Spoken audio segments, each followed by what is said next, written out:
Hello everyone. তো আমি কি দেখাইতেছি তোমরা বুঝতে পারতেছো?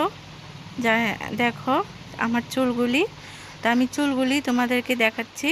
তো দেখো বন্ধুরা, আমার চুলগুলি কি অবস্থা হয়ে রয়েছে।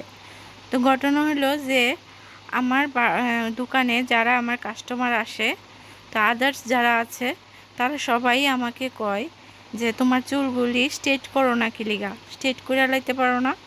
তো বন্ধুরা, স্ট্রেট করি না এই কারণে যে আমার চুলগুলি নাকি খুব সুন্দর লাগে। আমি কিন্তু কই না এইসব কথা, কয় আমার হাজব্যান্ড আর আমার বাড়ির মানুষ, মা, তারপরে মাসি, তারা, আমার হাজব্যান্ড সবাই কয় চুলগুলি স্ট্রেট করিস না, এরকমই ভালো লাগে। তো বন্ধুরা, এই কারণে চুলগুলি স্ট্রেট করি। আর এদিকে দেখো ক্রিম নাই, ক্রিম তবু ঝুর কইরা লইতাছি, লইয়া ক্রিম মাখতেছি। আর এইদিকে দেখো আমি রেডি হয়ে গেছি। রেডি কিন্তু হয়েছি কোনোখানো যাওয়ার লেগা না, জাস্ট আমি প্রত্যেক দিন স্নান করে আয়া এরকমভাবে সিঁদুর টিঁদুর দিয়া রেডি হই। এটা আমার প্রত্যেক দিনের কাজ।